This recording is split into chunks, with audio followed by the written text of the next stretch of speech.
What scale is appropriate? It depends on what we are trying to do. The question of scale is extremely crucial today in political, social, and economic affairs, just as in almost everything else.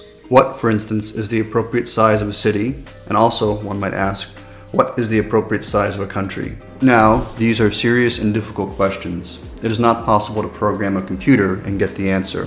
The really serious matters of life cannot be calculated. We cannot directly calculate what is right, but we jolly well know what is wrong. We can recognize right and wrong at the extremes, although we cannot normally judge them finely enough to say, this ought to be 5% more and that ought to be 5% less. That short excerpt is drawn from the classic work, Small is Beautiful, by Ernst Friedrich Schumacher, better known as E.F. Schumacher. E.F. Schumacher was a German-born economist and statistician whose work gained widespread recognition in the English-speaking world during the 1970s. He is best remembered for his critiques of Western economic models and his advocacy for small-scale, decentralized systems, as well as sustainable technologies. Born in Germany in 1911, Schumacher studied at Oxford University as a Rhodes Scholar in the 1930s. He left Germany before World War II to escape the Nazi regime. In England, he was initially interned as an enemy alien but was soon transferred to be able to work on a farm. After the war, he served briefly as an economic advisor to the British Control Commission in post-war Germany, but returned to the UK frustrated by the limited opportunity to apply his ideas. In 1950, Schumacher bought a small home with a few acres of land and took up gardening, finding joy in practical local work. That same year, he began a 2-decade tenure as chief economic advisor to the National Coal Board, helping to rebuild Britain's post-war energy infrastructure. His experience there shaped his early warnings about the long-term risks of dependence on oil and nuclear power. Travel also played a key role in shaping his philosophy. In Burma, now Myanmar, and India, Schumacher saw firsthand how industrial technology was displacing traditional ways of life. These experiences inspired his concept of Buddhist economics, a people-centered approach that values simplicity, meaningful work, and local production. He believed that production from local resources for local needs was the most rational way to approach economic life. He became a proponent of intermediate technology, practical tools and systems appropriate to the needs and skills of local communities. His goal was to avoid large-scale social disruption often caused by imposing mass industrial solutions on developing regions. His essay, Buddhist Economics, first appeared in Asia Handbook in 1966 and was later included in his most influential work, Small is Beautiful, A Study of Economics as if People Mattered, in 1973.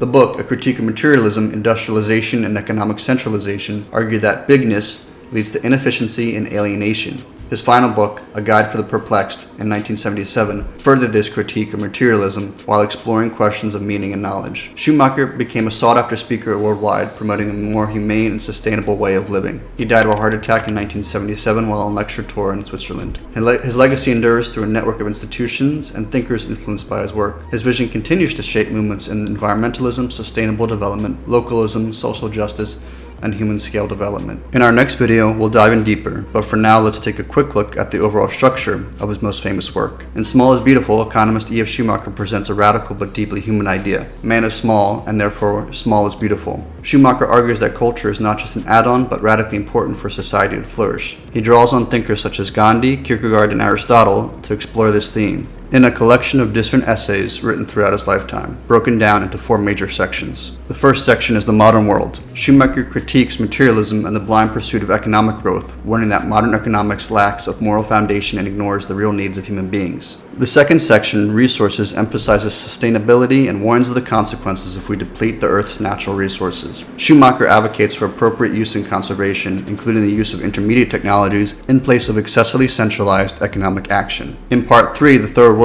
Schumacher discusses developing countries, specifically offering a vision that does not imitate Western industrial models, but instead pursues human-scale, locally adapted solutions rooted in the community and supporting the dignity of the average human person. In the final and fourth section, Organization and Ownership, he proposes human-centered approaches to economics, including decentralized structures, ethical business practice, and the idea that work should be meaningful and dignified. To leave you with a final thought, consider these words of Schumacher, drawn from Small is Beautiful. What has happened? How is such a thing possible? The leading ideas of the 19th century, which claim to do away with metaphysics, are themselves a bad, vicious, life-destroying type of metaphysics. We are suffering from them as a fatal disease. It is not that knowledge is sorrow, but poisonous errors bring unlimited sorrow in the 3rd and 4th generation. The errors are not in science, but in the philosophy put forward in the name of science. It is not even true that metaphysics and ethics will be eliminated. On the contrary, all we got was bad metaphysics and appalling ethos. If you enjoyed this video, consider exploring Schumacher's writings further and reflecting on what small might mean for your work and community.